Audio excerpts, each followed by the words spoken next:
هو يعني ايه استثمار؟ وليه العقار بيفضل دايما رقم واحد في العالم؟ قبل ما تقول استثمر في العقار وقبل ما تحاول تقنع العميل ان دي فرصة حقيقية، اسأل انت نفسك هو يعني ايه استثمار اصلا؟ الاستثمار ببساطة هو انك تحط فلوسك في حاجة يرجع لك منها فلوس اكتر من غير ما تشتغل بيها يوميا، وده اسمه باسيف انكم او دخل سلبي. يعني الفلوس بتشتغل مكانك. وفي انواع كتير واشكال كتير للاستثمار: اسهم، عملات رقميه، مشاريع تجاريه، ذهب وفضه، وعقارات. بس العقارات بتتميز عن كل الانواع التانيه بحاجه مهمه جدا، وهي الاستقرار والقيمه المستمره. لانك لما بتشتري عقار انت مش بتشتري ورقه او فكره، انت بتشتري اصل حقيقي ملموس. ولو لا قدر الله حصلت ازمه بيبقى عندك حاجه تقدر تبيعها او تاجرها او تورثها بعد عمر طويل.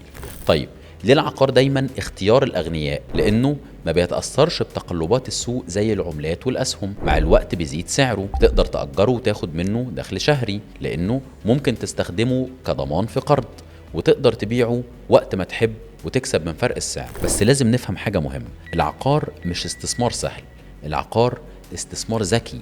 يعني محتاج مكان مظبوط، وقت صح للشراء، مشروع مضمون، خطة دفع تناسبك، خطة طويلة المدى. وكل عميل بيدخل الاستثمار العقاري بيبقى عنده هدف: واحد عايز دخل شهري ثابت، واحد تاني بدور على ربح في إعادة البيع، واحد تالت بيأمن لولاده في المستقبل، واحد رابع عايز إقامة أو جنسية أو فرصة في بلد تانية. وانت كوسيط عقاري مهمتك ما تبقاش بس فاترينا للمشروع، مهمتك تفهم الهدف من الاستثمار وتقدر توصل العميل لحلمه مش لمجرد العقار. الخلاصة: الاستثمار هو رحلة، والعقار هو القطار اللي ممكن يوصلك في الرحلة دي بسرعة لو ركبت المحطة الصح. لكن لو مش فاهم يعني ايه استثمار هتفضل تقول لعميلك الحق دي فرصة ممتازة، بص على دي فرصة ممتازة، وهو مش شايف فيها اي حاجة ممتازة. في الحلقة اللي جاية هنفصل اكتر في حاجة بيسأل عنها كل عميل ذكي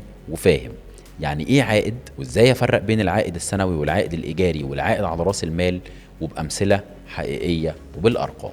تابع السلسلة عشان الوسيط المحترف هو اللي بيشرح للعميل العائد كأنه هو اللي هيحطه في جيبه.